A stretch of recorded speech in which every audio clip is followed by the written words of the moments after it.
오늘부터 우리가 요한복음의 말씀을 같이 한번 나누어 봅니다. 제가 설교를 하면서 그 책 소개를 잠깐씩 드리고 있는데 그것이 아마 도움이 되지 않을까 생각이 됩니다. 요한복음은 사도 요한에 의하여 기록된 책이죠. 순서상으로는 신약 성경의 네 번째 책입니다. 복음서들을 모아놨기 때문에 마태, 마가, 누가, 요한복음. 그렇지만 이 요한복음이 쓰여진 시기는 굉장히 늦은 시기입니다. 아마 시기대로 배열한다면 요한복음 저 뒤쪽에 아마 바울 서신서 다 지나고 그 뒤쪽에 기록되어야 하지 않을까 생각이 됩니다. 요한복음이 기록될 당시는 이미 다른 사도들은 다 순교하고 세상에 존재하지 않았고, 그리고 세계의 나머지 복음서도 이미 다 완성이 되어 있는 상태입니다. 마태, 마가, 누가복음이 쓰여진 상태입니다. 사도 요한은 아마 세 개의 복음서를 다 읽어보았을 것입니다. 세 개의 복음서를 읽어보면서 또 다른 사도들이 기억하지 못하는 그런 사건들이 있었겠죠. 특별히 사도 요한만 알고 있는 그런 사건들이 있었을 겁니다. 그래서 그러한 부분들을 보충하기 위해서 그 별도의 요한복음을 기록하게 된 것입니다. 그리고 또 특별히 예수님에 관한 인식, 예수님은, 내가 알기에 예수님은 이러한 분인데, 그래서 다른 복음서의 기자들이 본 예수님과 전혀 다른 관점으로 예수님을 또 기록하기 시작합니다. 마태, 마가, 누가는 예수님을 본 관점이 거의 비슷합니다. 공통적인 관점으로 예수님을 바라보았기 때문에, 그래서 그 관점에 따라 기록된 복음서를 공관복음이라고 합니다. 관점이 같다고 해서. 그러나 요한복음은 공관복음에 속하지 않습니다. 아주 관점이 독특합니다. 요한복음의 별명은 독수리복음이라고 합니다. 왜 독수리복음이라고 했을까요?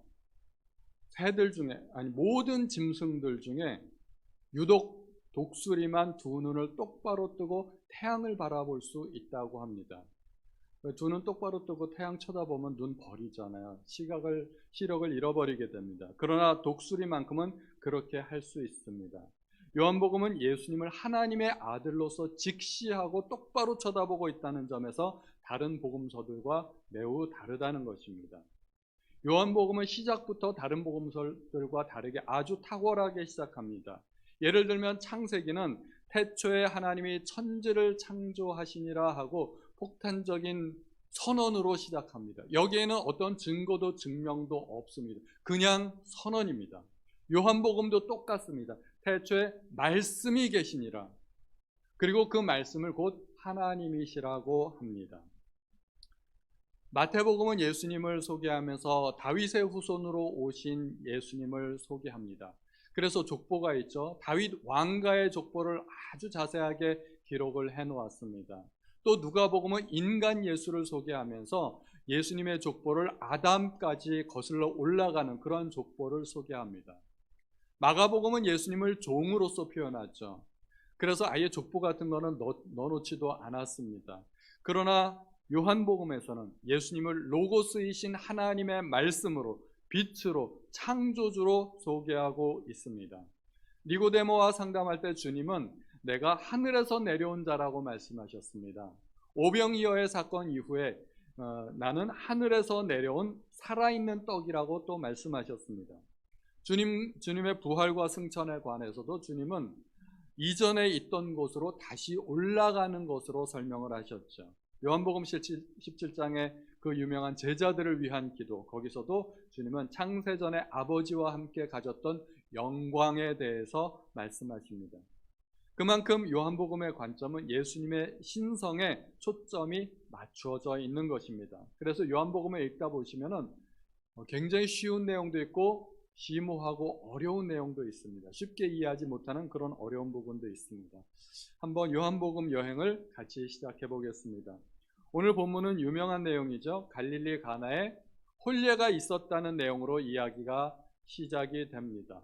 많이 설교도 들어보셨을 것이고 성경도 많이 보셨을 것입니다. 그런데 저는 오늘 또 이 본문을 약간 다른 관점으로 저의 상상력을 섞어서, 어차피 상상은 자유니까 제가 마음대로 상상을 해서 한번 이야기를 꾸며보고자 합니다. 근데 갈릴리 가나에 혼례가 있었는데 예수의 어머니도 거기 계시고 예수와 제자들도 혼례에 초청을 받았다고 합니다. 예수의 어머니께서 마리아가 그곳에 먼저 가 있었다는 것은 마리아는 단지 손님으로 간 것이 아니라 잔치를 도와주기 위해 미리 가 있었던 것으로 보입니다. 마리아는 잔치집 주인의 가까운 친척이었을 것입니다. 단순한 손님이라면 포도주가 떨어졌다고 걱정할 일이 아니죠. 오히려 비난해야 되는데 걱정을 했습니다. 또 손님으로서 남의 집 하인에게 이래라 저래라 명령하는 것은 무례한 일이죠. 근데 마리아는 그렇게 했습니다. 마리아는 먼저 가서 준비하고 있었고 예수와 제자들은 초청을 받아서 이제 잔치집에 갔습니다. 잔치가 한참 무르익고 막바지에 이를 무렵에 아주 난감한 문제가 생겼습니다. 포도주가 떨어진 것입니다. 포도주는 당시 잔치에 꼭 필요한 요소였습니다.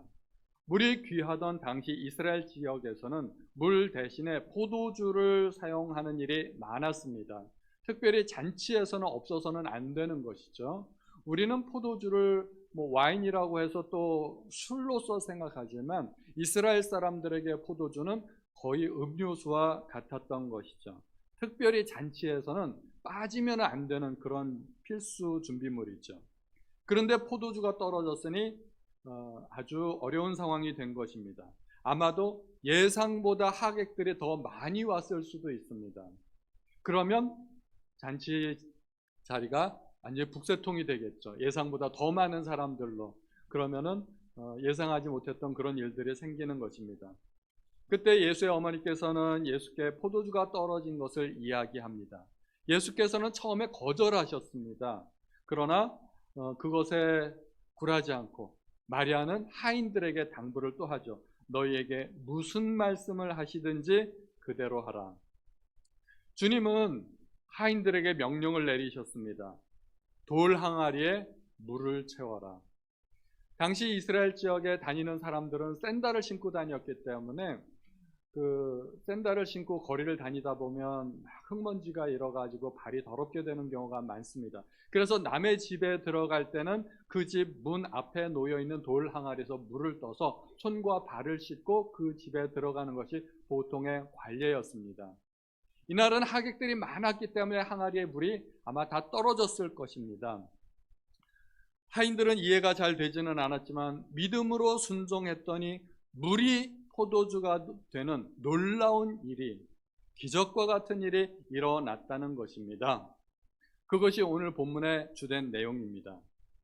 그런데 저는 여기에 제 입장을 한번 생각해 봤습니다. 나라면 어떻게 했을까? 내가 하인이었으면 어땠을까? 저 같으면 믿음으로 순종하지 않았을 것 같아요. 제 성격이 약간 삐딱한 부분이 있거든요. 그래서 나 같으면 그렇게 못했을 것 같은데 그런 생각이 얼핏 드는 겁니다. 제가 잔치집을 한번 상상해 보았습니다.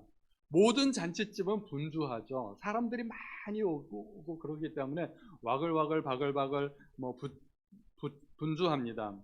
그 많은 사람이 자기에게 필요한 것 이것저것을 요구하고 또 하인들은 음식 시중을 들어야 되고 또 포도주가 떨어졌다고 여기저기서 항의하는, 불만을 표시하는 그런 사람들도 있었을 것입니다. 음식이 떨어졌으면 음식은 금방 만들 수도 있습니다. 얼마든지 금방 만들 수 있지만 포도주는 금방 만들 수 있는 것이 아니죠. 해결이 불가능한 상황입니다. 어떻게 할 수가 없는 것입니다. 이때 예수의 어머니가 끼어듭니다. 너희에게 무슨 말씀을 하시든지 그대로 하라. 이것이 마리아의 주문이었습니다. 주인의 명령도 아니고 하인들의 입장에서는 주인의 친척쯤 되는 사람이 이래라 저래라 하니까 하인들의 기분이 별로 좋을 것 같지 않습니다. 하인들은 어쨌을지 모르지만 저 같으면 그랬을 것이라는 말씀입니다. 마리아가 자기가 직접 명령을 내리는 것도 아니고 내 아들인데 이 사람의 말을 들어라 하고 또 명령이 건너가는 겁니다. 하인들 입장에서는 주인 되는 그런 사람들이 많아지면 더 불편하죠. 이 사람도 명령하고 저 사람도 명령하고 그러면은 하인들이 굉장히 마음이 불편해질 수 있습니다. 그런데 더욱 놀라운 것은 이 예수라는 사람이 이 바쁜 와중에 얼토당토하는 그러한 분부를 내리는 것입니다. 항아리에 물을 채워라. 이해가 될까요? 이해가 안 됩니다. 지금 잔치와 전혀 상관이 없는 명령입니다. 지금 잔치하는데 전혀 도움이 되지 않는 명령입니다. 올 사람들은 거의 다 왔습니다. 술이 떨어진 것으로 봐서 잔치는 이제 거의 막바지에 달하고 있는 상황이고 뭐 엄청나게 많은 사람들이 올 상황은 전혀 아닙니다. 그런데 예수께서 항아리에 물을 채우라고 하는 것은 잔치에 도움도 되지 않고 포도주 떨어진 것에도 도움이 되지 않고 지금 난감한 상황에 하인들은 바쁜데 일을 해야 되는데 일도 못하게 되고 전혀 엉뚱한 명령이 되는 것입니다. 이 명령을 하인들이 어떻게 받아들였을까요? 제대로 이해를 했을 수가 없는 것입니다. 사람은 자기가 이해할 수 없는 명령을 받았을 때 보이는 반응은 좌절이나 분노라고 합니다. 내가 지금 이 상황에 이런 일을 하고 있어야 되나? 얼핏 드는 생각이죠. 잔치는 지금 굉장히 바쁜데 사람들이 컴플레인하고 있는데 거기 가서 뭐라도 해명이라도 해야 되는데 하인들의 감정이 좋을 리가 없는 것이죠. 실제로 러시아에서 그런 일이 있었다고 합니다. 죄수들에게 벌을 주기 위해서 단순히 감금하는 것이 아니라 삽 한 자루씩 주고 온종일 땅을 파괴했답니다. 땅을 파서 큰 구덩이를 만들게 하고 다음 날은 그 구덩이를 다시 메꾸게 했답니다. 또 다음 날은 또 다른 곳에 가서 다른 구덩이를 파괴하고 또 그 다음 날은 그 구덩이를 메꾸게 하고 아무런 의미가 없는 일이죠. 이런 식의 형벌들은 죄수를 정말 지치게 하고 정신적으로도 힘들게 하는 일이었다고 합니다. 아무런 목적도 이유도 없는 일을 할 때 사람들은 극심한 심리적인 고통을 겪게 됩니다. 내가 왜 이런 일을 해야 되나? 하인들의 상태가 아마 그렇지 않았을까 합니다. 그런데도 하인들은 항아리 아귀까지 물을 채웠다고 합니다. 조금도 부족함이 없는 100%의 온전한 순종이고 온전한 믿음일 것입니다. 그것이 온전한 순종이라면 더할 나위 없이 좋은 일입니다. 그런데 하인들은 이 명령을 절대 이해하지 못하고 기분도 좋지 않은 상태에서 그 항아리에 물을 아귀까지 가득 채운 이유는 무엇일까요? 만약에 이것이 하인들이 정말 좋은 마음으로 믿음으로 100% 순종한 것이 아니라면 어쩌면 불만 있는 하인들의 데모일 수도 있다는 것입니다. 꼭 아귀까지 채워야 믿음이고 순종일까요? 강대상에 있는 이 물컵도 아귀까지 안 차 있는데 믿음이 없어서 그럴까요? 꼭 아귀까지 채워야 믿음이라고 보는 것은 아니라는 것이죠. 하인들의 이 순종은 어쩌면 요즘 말로 흔히 하는 말로 준법투쟁이라고 할 수도 있을 것 같다는 말입니다. 준법투쟁 혹시 들어봤나요? 지하철 노조에서 데모할 때 흔히 사용하는 방법입니다. 사람들은 지하철에 몰려서 타는 시간이 있어요. 출퇴근 시간입니다. 그 시간에 사람들이 워낙 몰리기 때문에 원래 지하철 운행 규정이 있는데 그 규정보다 지하철을 평소에는 러시아워 때 더 빨리 운행을 합니다. 속도도 더 빨리 하고 배차 간격도 뭐 5분씩 10분씩 더 빨리 배차하고. 그런데 지하철 노조에서 데모할 때는 모든 규정을 지켜가면서 법대로 법을 다 지키는 그런 일을 한답니다. 그러니까 지하철 속도도 늦고 배차 간격도 늘어나고 시민들은 짜증이 나고 불편하고 법대로 지켜서 시민들을 불편하게 만든다는 이런 투쟁을 준법 투쟁이라고 하는 거죠. 참 아이러니하죠. 어쩌면 하인들도 그러한 상황일 수도 있다는 것입니다. 잔치는 한참 바쁜데 자기들은 항아리에 물 떠다 놔야 되는 이해가 안 되면 뭐라고 했을까요? 그래 바쁜데 잘 됐지 뭐 우리는 그저 항아리에 물이나 채우자고. 그러면서 그들은 오히려 바쁜 상황을 회피하고 만약에 주인이나 손님 중에 누가 뭐라고 한다면 그들은 대답할 말이 준비되어 있는 거죠. 저 사람이 시켰어요. 예수라면 저 사람이 시켰기 때문에 우리는 이 일을 해야 됩니다. 그래서 모든 비난의 화살을 예수께로 돌릴 마음의 준비가 이미 다 돼 있는 것입니다. 우리는 하인들의 순종을 꼭 그렇게 나쁜 쪽으로 해석해야만 되는가 하는 것도 생각해 봐야 됩니다. 얼마든지 좋은 쪽으로 해석할 수도 있지 않겠습니까? 하인들이 정말 기적을 바라고 예수님을 존경하는 마음으로 순수한 동기에서 믿음으로 순종했다면 그것은 칭찬받을 일입니다. 대단히 훌륭한 일입니다. 그런데 우리가 성경을 조금 더 주의해서 보아야 할 내용이 있습니다. 바로 2장 11절입니다. 예수께서 이 처음 표적을 갈릴리 가나에서 행하여 그 영광을 나타내심에 제자들이 그를 믿으니라.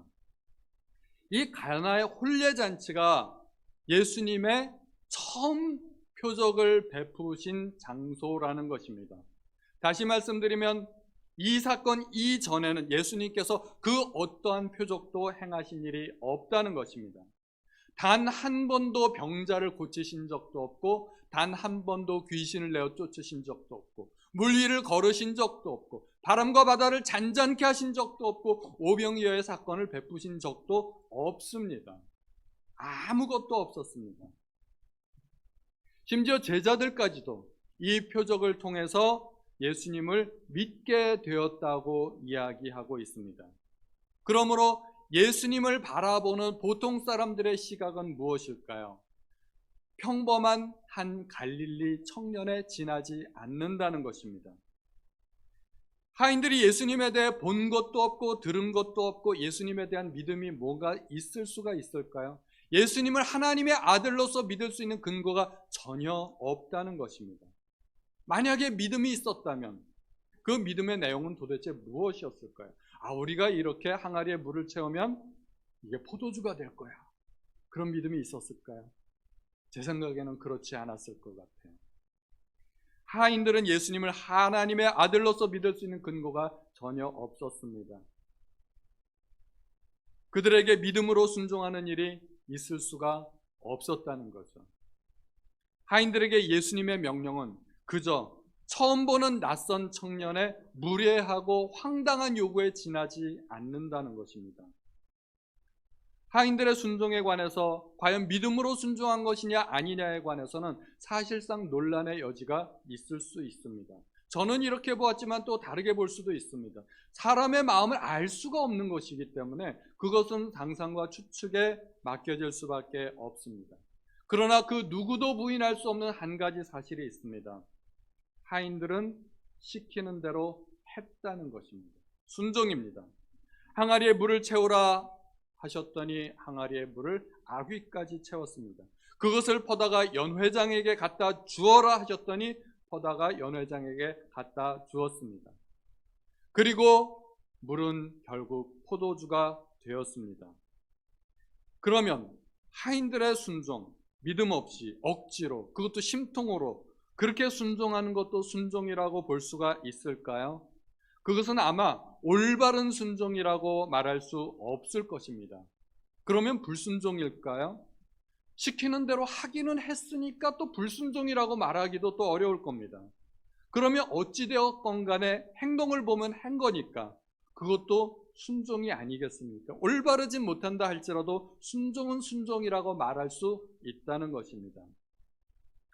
의사가 환자에게 약 처방을 내리면 환자는 그 약을 믿던 안 믿던 복용을 해야 됩니다. 이거 처음 보는 약인데 이거 먹어도 되나? 그런 생각하고 안 먹으면 안 되는 거죠.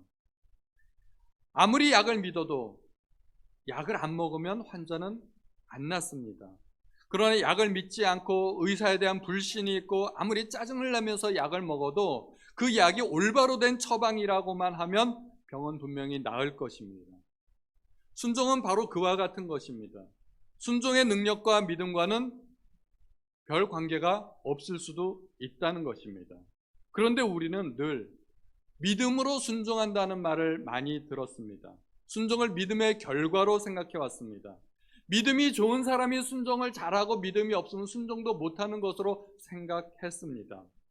그런데 오늘 말씀해 보니까 믿음이 없어도 순종이 전혀 불가능한 것은 아니더라 하는 것입니다. 순종은 믿음의 문제가 아니라 의지의 문제이기 때문입니다. 물론 하나님께서 믿음을 기뻐하십니다. 저도 큰 믿음 가지길 원합니다. 여러분들도 마찬가지일 것입니다. 그런데 믿음이라는 것이 마음대로 되나요? 어떤 사람들은 큰 믿음이 있고 어떤 사람은 믿음의 분량이 작습니다. 그런데 이 믿음이라는 것이 내 마음대로 내 뜻대로 되는 게 아닙니다. 저도 큰 믿음 갖고 싶은데 그걸 원한다고 해서 그 믿음이 저에게 있는 믿음이 커지는 것이 아니라는 것입니다. 그런데 순종은 다릅니다. 순종은 내 의지의 결단이기 때문에 마음만 먹으면 얼마든지 할 수 있습니다. 믿음이 없어도 가능하다는 것입니다. 순종을 못하는 이유는 믿음이 없기 때문이 아니라 내가 하기 싫어서 의지적인 결단이 안 되기 때문입니다. 믿음이 없다 하더라도 까짓것 한번 해보자. 그러면 얼마든지 할 수 있다는 거죠. 순종은 행동의 문제이기 때문에 그렇습니다. 그러면 믿음은 필요 없을까요? 그렇지 않습니다. 성경에 많은 사람이 믿음으로 능력을 행했고 하나님을 기쁘시게 했습니다. 그러면 믿음과 순종은 무슨 차이가 있을까요? 제가 내리는 결론입니다. 믿음은 자기가 알아서 스스로 하는 거고 순종은 시켜서 하는 거 아니겠나? 그렇게 생각이 됩니다. 믿음이 있는 사람들에게는 순종을 굳이 요구할 필요가 없습니다. 자기 믿음대로 지가 알아서 하니까. 예수님 앞에 나왔던 믿음이 좋은 사람들이 있습니다. 이스라엘 가운데서도 이만한 믿음을 찾아본 적이 없노라 하고 칭찬을 들었던 백부장이 있죠. 백부장이 누가 시켜서 예수님 앞에 나왔나요? 자기 발로 걸어서 나왔습니다. 심지어 자녀들의 것을 떡을 떼어서 개들에게 주지 않는다고 예수님께서 거부하셨던 그 수로보니게 여인, 자기 딸이 흉악한 귀신 걸렸는데 자기 발로 걸어서 예수님 앞에 나왔습니다. 높은 산이 있었지만 그 산도 넘어가면서 예수님의 거절까지 극복해 가면서 예수님 앞에 나왔습니다. 왜요? 믿음이 있으니까. 사람들은 믿음이 있으면 그 믿음 때문에 자기 목숨도 겁니다. 얼마든지 그 믿음대로 살아갈 수가 있습니다. 그런데 믿음이 있어도 어떻게 해야 될지 모르는 사람들에게는 또 하나님이 방법을 알려주십니다. 이러이러하게 하라고 알려주십니다. 또 절대로 믿음대로 살지 않는 사람들에게는 하나님께서 순종을 요구하십니다. 그러니까 순종은 믿음이 없는 사람들에게 오히려 더 필요한 것이라고 할 수가 있습니다. 놀라운 것은 스스로 알아서 하건 시켜서 억지로 하건 결과의 차이가 없다는 것입니다. 이 자리에 계신 성도님들은 적어도 주일 예배에 나오실 수 있는 정도의 믿음은 다 있으십니다. 처음 어떻게 교회에 나오시게 됐나요? 처음 교회 나올 때를 한번 생각해 보시기 바랍니다. 믿음이 있어서 교회에 나오셨나요? 누군가 나의 손을 이끌어서 한번 가자고 그러니까 어쩔 수 없이 마지못해서 교회에 나오신 분들이 많이 있으실 겁니다.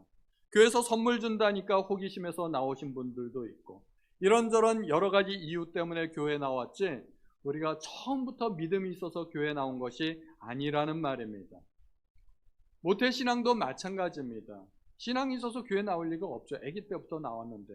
그런데 교회 한 번, 두 번 나가다 보니까 뭐 사람들이 자기를 반겨주기도 하고 사람들 만나는 게 좋기도 하고 또 설교를 들어보니까 그다지 뭐 그렇게 틀린 내용 같지도 않고 그러다 보니까 자꾸 나오게 되고 자꾸 나오다 보니까 남들이 헌금하는데 나도 해야 되겠네 그래서 헌금도 하고 또 뭐 구역에 속하다 보니까 구역 예배도 드리고 그러다 보니까 시간이 지나면서 집사도 되고 봉사도 하게 되고 이게 우리가 일반적으로 신앙이 자라는 방법 아닐까요? 믿음이 순종을 만들어내는 것이 아니라 순종이 믿음을 만들어냅니다. 저는 믿음이 좋아서 목사가 되었을까요? 제가 목사가 되기 전에는 여러분들하고 신앙 수준이 거의 비슷했습니다. 오히려 여러분보다 더 못했던 것 같습니다. 그런데 목사가 되고 나니까 설교해야 되죠. 기도해야 되죠. 성경 봐야 되죠. 그러니까 믿음이 자라게 되었다는 것입니다. 우리 교회 10시 10분 중보기도는 어느 분이 만드셨는지 참 담임 목사가 돼가지고 안 할 수가 없어요. 10시 10분이 되면 제 핸드폰에서 카톡 올라오는데 이렇게 열어보면 기도합니다. 여러 구역장님들이 올리시는데 구역장님들은 하는데 담임 목사가 안 할 수가 없잖아요. 그래서 저도 그 시간에 기도합니다. 기도 안 하고 기도합니다 하고 거짓된 메시지를 올리면 또 양심의 가책이 되고 그런데 그렇게 자꾸 기도하다 보니까 믿음이 자라게 됩니다. 설교를 하는데 성경을 안 볼 수가 없습니다. 성경도 봐야 되고 주석도 봐야 되고 다른 목사님들 설교도 들어야 되고 그러다 보니까 또 믿음이 자라게 됩니다. 저의 한 가지 소원을 물어보신다면 저는 우리 모든 성도님들이 신학교 가서 목사가 되었으면 좋겠다는 그런 생각이 듭니다. 그럼 제가 이 고생을 안 해도 우리 성도님들의 신학이 부쩍부쩍 자랄 텐데. 여러분들은 혹시 운동을 좋아하시나요? 운동하는 사람들 중에는 운동이 좋아서 하는 사람도 있지만 억지로 하는 사람들도 있습니다. 프로 선수들이죠. 자기가 컨디션 나쁘다고 하기 싫다고 비 온다고 안 하고 그러지 않습니다. 프로 선수들은 정말 억지로라도 해야 됩니다. 그런데 억지로 운동을 하건 정말 내가 즐기면서 운동을 하건 결과는 비슷합니다. 건강이 좋아집니다. 근력이 생기고 폐활량이 늘어나고 더 오래 살고 건강하고 결과가 비슷하다는 것입니다. 믿음의 결과와 순종의 결과가 크게 다르지 않다는 것입니다. 믿음의 사람들이 기적을 만들어내기도 하지만 하인들처럼 믿음이 전혀 없다 하더라도 순종하면 기적이 만들어집니다. 신명기 28장에 보면 많은 그리스도인이 좋아하는 축복의 메시지가 있습니다. 제가 쉬운 성경으로 한번 읽어볼까요? 성읍에서도 복을 받고 들에서도 복을 받을 것이요 여러분의 자녀와 땅의 열매가 복을 받을 것이고 여러분의 짐승의 새끼도 복을 받아 소와 양이 늘어날 것이요 여러분의 광주리와 반죽그릇이 복을 받을 것이요 여러분이 들어가거나 나가거나 어디를 갔든지 복을 받을 것이요. 얼마나 좋은 말씀이에요. 하나님께서 우리만 복을 주시는 게 아니라 우리 자녀들에게도 복을 주시고, 우리 키우는 강아지도 복 받고 고양이도 복 받고, 밥 먹을 때 밥그릇도 복 받고 반찬그릇도 복 받고 얼마나 좋아요. 하나님께서 누구에게 이런 복을 주실까요? 믿음이 큰 사람들에게 복을 주실까요? 그렇지 않습니다. 신명기 28장 1절을 쉬운 성경으로 제가 다시 한번 읽어보면 여러분은 여러분의 하나님 여호와께 온전히 복종하시오. 내가 오늘 여러분에게 주는 여호와의 모든 명령을 부지런히 지키시오. 그러면 하나님 여호와께서 여러분을 땅 위에 어떤 민족보다 더 크게 해 주실 것이요. 이 말씀은 믿는 사람들에게 주신 복이 아닙니다. 하나님의 이 엄청난 축복은 순종하는 사람들이 받을 수 있는 복이라는 것입니다. 순종해야만 복을 받습니다. 우리는 모두가 복 받기를 원하지 않습니까? 복 받기를 원하면 복 받는 방법을 알아야죠. 방법도 모르고 어떻게 복을 받겠습니까? 복 달라고 기도한다고 우리가 복 받는 게 아닙니다. 복 받는 길이 따로 있습니다. 그 길을 알아야 됩니다. 예를 들어 우리가 부산을 가려고 하면 부산 가는 길을 알아야 되지 않습니까? 그래야 그 길로 가야 부산을 갑니다. 만약 길을 모르면 내비게이션 틀어놓고 가면 됩니다. 내비게이션에서 알려주는 대로 가면 되는데 내비게이션이 자꾸 길을 알려주는데 내비게이션이 시키는 대로 안 가고 운전은 내 맘대로 하면서 아무리 기도해도 부산 갈 수 있을까요? 기도한다고 부산 가는 게 아닙니다. 금식 기도하고 철야 기도하고 통성으로 기도하고 방언으로 기도해도요 그 길로 가지 않으면 부산 못 갑니다. 그런데 내비게이션에다 부산 딱 찍어놓고 시키는 대로만 하면 기도 안 해도 부산 갑니다. 아시겠죠? 저는 지난 수요일에 이동구 목사님께서 유대인에 관한 말씀을 해주셨는데 신명기 28장의 말씀을 그대로 실천하는 민족이라고 생각이 됩니다. 제가 감동을 받았습니다. 우리나라 인구 5천만이 넘습니다. 노벨상 몇 개요? 하나. 딱 하나. 유대인들 인구 얼마요? 전 세계에 흩어져 있는 유대인들 다 모아봤자 2천만이 안 됩니다. 우리나라 절반도 안 됩니다. 노벨상 몇 개요? 200개? 말이 됩니까? 그런데 유대인들은 지금도 율법을 지키기 위해서 얼마나 피나는 노력을 하는지 모릅니다. 지금도 유대인들은 안식일이 되면 그 안식일을 지키기 위해 엘리베이터 버튼도 안 누릅니다. 집에 도착하면은 엘리베이터 앞에서 기다리는 거죠. 그냥 올 때까지. 오면 엘리베이터 타고서 또 기다립니다. 자기 집이 몇 층이건 상관없이 거기에 도착할 때까지. 이 사람들은 율법을 지키는데 목숨 건 사람들입니다. 순종을 해야 하나님께서 주신 복을 받습니다. 순종하면 기적이 일어납니다. 그런데 우리가 순종하면 착각하는 게 있어요. 하나님께서 나에게 큰 어떤 명령을 주셔야 내가 그것을 순종할 수 있는 사명이 생기는 걸로. 그런데 큰 명령은 부담스러워서 안 되고 작은 명령은 그냥 작으니까 안 되고 이래 불순종하고 저래 불순종하고 우리가 순종할 수 있는 게 없어요. 순종은 그렇게 큰 명령을 꼭 순종해야 되는 것이 아닙니다. 그냥 항아리에 물 채우는 그 정도만 순종하면 됩니다. 그것은 하인들이 늘 하던 일입니다. 어려울 것 하나도 없습니다. 밤새도록 허탕친 베드로가 금을 한 번 더 내리는 그 정도의 순종이면 충분하다는 것입니다. 그것도 역시 베드로가 평소에 늘 하던 일입니다. 전날까지도 밤새도록 그물질을 하지 않았습니까? 하나님께서 우리에게 요구하시는 것이 그리 뭐 대단한 순종이 아니라는 것입니다. 어려울 것 없습니다. 단지 우리가 넘어야 될 산인데 귀찮고 이해가 안 되고 그리고 하고 싶지 않은 것, 그 산을 넘어가야 됩니다. 순종의 산은 밖에 있지 않고 내 속에 있는 것입니다. 그렇게라도 순종하면 믿음과 동일한 효력이 발생합니다. 믿음이 없어도 얼마든지 순종하실 수 있습니다. 오히려 순종해야 믿음이 자랍니다. 열심히 예배드리시고 구역 모임 하시기 바랍니다. 제가 여러분들에게 말씀드리는 거예요. 그리고 일부 예배 때도 말씀드렸는데 예배 때 가능하면 조금 한 10분 정도 일찍 오시고 앞자리에 와서 앉으시면 참 좋을 거예요. 앞자리 많이 비어있지 않습니까? 앞자리에 앉으나 뒷자리에 앉으나 내 자리는 항상 뒷자리니까 난 여기 앉을래. 그러시면은 그게 불순종이 되는 거예요. 순종이라는 게 어려운 게 아닙니다. 내 산을 넘어가야 되는 겁니다. 순종을 통해 놀라운 하나님의 능력을 체험하시는 우리 성도님들 되시기를 예수님의 이름으로 축원드립니다.